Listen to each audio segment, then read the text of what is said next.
Waxset TV.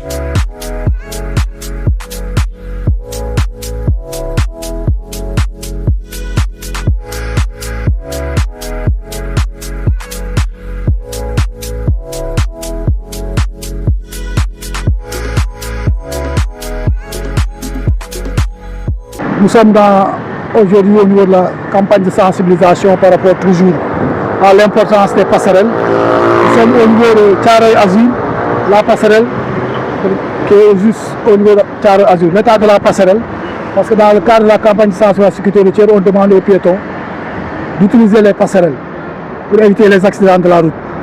Malheureusement, voilà actuellement l'état des passerelles au niveau de Thiaroye Azur. Ce que nous sommes en train de faire le recensement, nous avons demandé à M. Diamanka de nous faire un peu de la situation de cette passerelle. Pourquoi il faut agir le plus rapidement possible.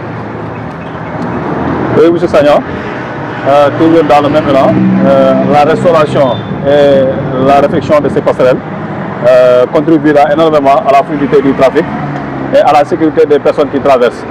D'ailleurs, à titre d'exemple, vous voyez des gens qui sont en train de traîner des pneus pour traverser la route.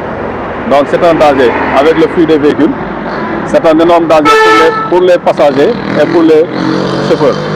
Parce que le fait de traverser la chaussée peut créer un accident, donc il peut créer des dommages corporels sur les personnes et même sur les véhicules même.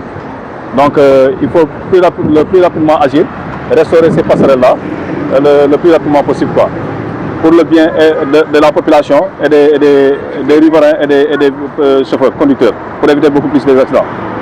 Nous sommes à Dakar, dans une capitale, une ville.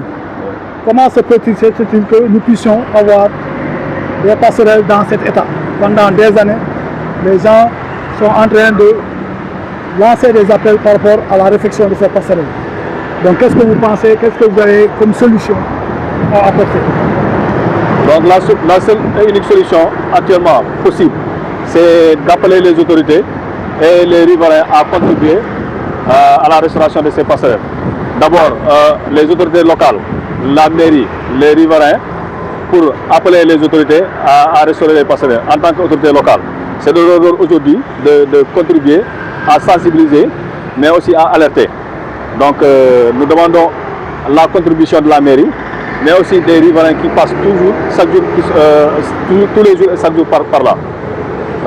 Au-delà maintenant de la réhabilitation de ces passerelles, on a constaté que la nuit, ces passerelles ne sont pas fréquentables. Quels sont les dangers que encourent les populations quand ils traversent les passerelles la nuit? La solution, c'est d'éclairer les passerelles. Donc c'est ce que je trouve comme solution. D'éclairer les passerelles et d'éviter à certains qu'il y ait des gens qui stationnent, qui restent immobiles au niveau des passerelles. Parce que si toujours il y a des gens, comme par exemple au niveau de Padoua, on trouve souvent des personnes qui sont là assises. Donc on ne peut pas distinguer la bonne personne et de la mauvaise personne. Donc il faut interdire formellement l'utilisation des passerelles comme abri ou bien commerce. Maintenant, la réhabilitation de ces passerelles est une urgence primordiale parce que nous sommes aujourd'hui confrontés à des populations, des enfants, des femmes, des vieilles personnes qui sont dans l'obligation de traverser cette route. Quand vous regardez cette route, c'est une route très fréquentée et les véhicules roulent à de très grandes vitesses. Donc c'est pratiquement chaque minute, chaque seconde, il y a des gens qui traversent et ils sont confrontés à des accidents de la route. Donc les populations font un appel, et nous lançons un appel aux autorités, surtout au ministère des Infrastructures routières, au maire qui est ici au niveau de Thiaroye, pour intervenir le plus rapidement possible par rapport à ces situations. Donc, dans le cadre de la campagne de sensibilisation sur la sécurité routière par rapport à l'utilisation des passerelles, leur importance, pourquoi il y a lieu d'agir. Donc, cette campagne de recensement de ces passerelles qui sont en mauvais état est une urgence. Donc, merci. Nous allons faire l'état, la situation, unifier au niveau de Thiaroye Azur passerelle dans le cadre de campagne de sensibilisation qui est important sur l'utilisation des passerelles pour éviter les accidents de la route. Parce que cette nouvelle minute, ci zone bi nii accident yi dañ fee bëri parce que askan bi dañuy obligé di jéggi surtout xale yu ndaw yi ak méggat yi nga xam ne amuñu kattan pour mun daw gaaw traversé saa su ne ay nit doomu aadama di ci loru ndax passerelle bi nga xam ne. gis nga ñu ngi ci état bi la nekk. sa danger bi waaw donc urgence la tey passerelle bi ñu réhabilité ko permettre population ak askan bi ñu mun a jéggi donc dañuy wax jox kàddu gi Diamanka volontaire de la sécurité routière moom aussi mu wax situation passerelle yi ak solution yi nga xam ne moom la ñu war a def dans l'immédiat pour éviter suñu dawat suñu askan bi di loolu parce que moo ñuy sensibiliser xale yi ñu ne leen day leen jël passerelle yi tey xool nga passerelle yi ñu mel mu nekk Dakar nekk dans une ville nekk dans une capitale ñu jëm bientôt ci JOJ 2026 ay gan war a ñëw fekk ay Sénégal ak ay passerelle ci état bu mel nii donc loolu Diamanka lan nga ci xalaat. bon xalaat yi benn la ñu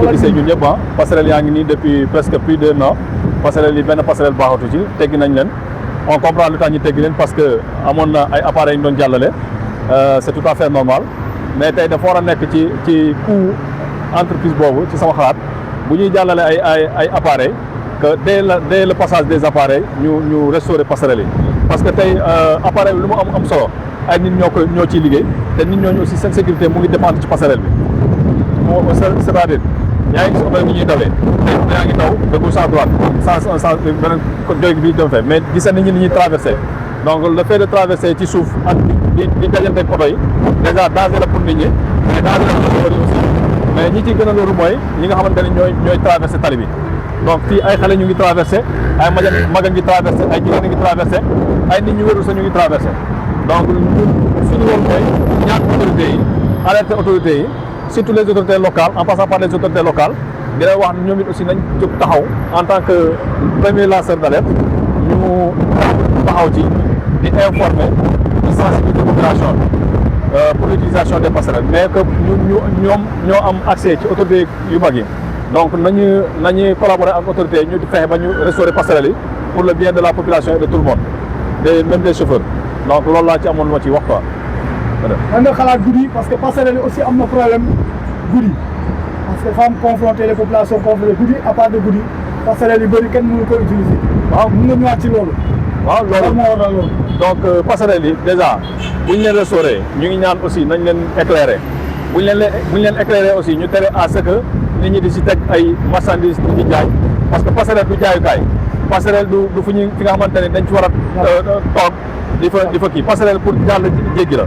donc nañu fexe aussi ñu xamal askan wi ne passerelle bi kenn waru ci teg di ci jaay ba pare aussi kenn waru ci toog parce que tey mun na benn nit mal intentionné mun na ñëw toog nga yaakaar ni nit ku baax la fekk nga bëgg a jàll ci guddi gi mu dogaale la defal la gaañ la fekk agresseur la wala bandi la donc ñu ngi ñaan yàlla aussi fekkee restaurant yi passerelle yi ñu tere nit ñi di ci toog wala di ci def commerce wala di ci quoi que ce soit loolu laa amoon lu ma ci wax quoi. Thiaroye-sur-Mer pratiquement donc on est là situation baa ngi nii absence passerelle bi ak importance am mu ngi nii chaque minute nit ñi ñu ngi sacrifier seen bakkan ngir bëgg a jéggi donc ay à tout moment tout le temps day am ay accident ay nit ñu si ñàkk seen bakkan donc ñuy waat autorités yi commençant par le maire commençant par le ministre des infrastructures commençant par l'agence nationale de la sécurité routière li nga xam ne dañ ko taxawal moo tax saytu lépp loo xam ne dafa jëm ci déficit ak loo xam ne ci sécurité routière la jëm ñu leen di ci waat ñun en tant que ange de la route en tant que volontaire de la sécurité routière ci campagne de sensibilisation bi pour fexe autorités yi fexe réhabiliter les passerelles parce que c'est une urgence ñu la wax sécurité te nit ñi amuñu fi ñu jàll donc ñu leen di ci woo vraiment lii c'est une urgence askan bi ñu ngi koy jooy ay at ñu jàpp ni autorités yi bees yi bu ñu ñëwee war nañ ci mën a apporter seen solution. kon ci yokku ne rek tronçon bii nii bu ñu mënee am beneen passerelle ci diggante bi avant bi dina ci baax quoi parce que diggante bi gudd na trop te mënoo forcer ñëpp à ce que ñu ñëw nii donc pour plus de fluidité et de sécurité ñu yokk beneen passerelle ci diggante bi diggante rond-point Sips ak fii ñu taxaw nii donc loolu lañ amoon luñ ci yokku quoi. asalaamaaleykum wa rahmatulah. waaw dama jox sama xalaat ci passerelle bi lu jaadu la fii. li nga xam ne comme ni nga xam maay borom kër gi fii dafa jege sama kër damay am problème espace. passerelle bi nag dañ ko dindi ci jamono yi événement yi dañ ko dindi woon. parce que boobu dañoo xalaat ne tam booy di fi yéeg ñu jàppanteeg force de l'ordre yi di sànni xeer ak yooyu mais xanaa loolu tax ñu dindi ko. mais lu baax la fii lu baax la. lu baax la bu mën a bu ko mën a defaraat. moo gën ci ñu fiy dëkk. moo gën ci ñu fiy jaar moo gën suñu njaboot. mais parce que nga mat 2 ans wala 3 ans yi nii. masu. mais ma sama xalaat mooy. dañu xool bu fekkee ne mën nañu ko def fële ci côté en face maire bi. waaw mu gën a jege arrêt bi. waaw moo gën. d'accord loolu moom mooy sama xalaat. d'accord boobaa ñu fii day gën a libre si ñun boobaa du empêché kenn. mën a wàcce loo xamante ni du gaare kër kenn du bàyyi kër kenn. d'accord loolu daal moo nekkoon sama xalaat. incha allah ak ni ko mën a def nu mu mën a gën a gaawee moo gën. parce que fii bëri na lu muy am ay fautes. bëri na accident. te bu fekkoon ne passerelle bi mi ngi dox. dina wàññi. d'accord. waaw baax na loolu ma ñëwoon sama xalaat moom. d'accord jërëjëf. soxla woon sa xalaat ci rôle passerelle bi quoi. bon passerelle bi ñu tegaat ko rek. fu mu toll nii ma loolu sama xalaat comme accident yi instant yi dafay bëri. am na ci weer boo xamante ne daanaka presque 1 mois bi rek am na 3 accidents fii nii. muy paa muy xale. muy mag muy ñun ñi nga xam ne dañuy jéggi chaque jour ci risque la ñu dox. donc bu ñu tegee fii passerelle dañuy dimbali nit ñi rek.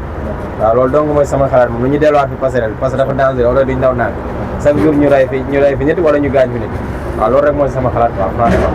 waaw ñu delluwaat quoi. d'accord loolu tey boo doon sensibiliser sa mbokku ñi nekk fii nan nga passerelle yi. ñi nekk fan maanaam ñi nga xam ne yéen a ànd di liggéey fii nii. waaw bu ñu leen soolee passerelle yi nan nga leen war a wax mooy ñuy jël passerelle yi. ñu bàyyi di traversé ñu jël passerelle di bàyyi traversé tali bi parce que xam comme Sénégal daal am na si yoo xam ne dañuy tayal sama classe gi bu ñu yàkkamtee duñu jël passerelle bi dañu naan nañ jéggi moo ko gën waaw donc dañuy sensibiliser rek ñun tamit ñoo war a aar suñu bopp rek service bu ñu tegalee passerelle bi ñu jël passerelle bi rek passerelle bi bu ñu kaasee bañ tegal ñu ko ñu jël passerelle bi ñëpp di ci yéeg di ci jàll ñu sàmm suñu bopp tamit may oto yi tamit liñ moom parce que tali bi oto yee ko moom donc dinañ daw ndànk gaa dañ daw vitesse mais tali bi oto yee ko moom donc ñu defaree passerelle bi nit ñi mën see jaar rek ñëpp di ci jaar. waaw loolu rek mooy sama xalaat. merci beaucoup ak képp ku woon muy intéressé loolu rek lay xalaat quoi. ok jërëjëf merci. Wax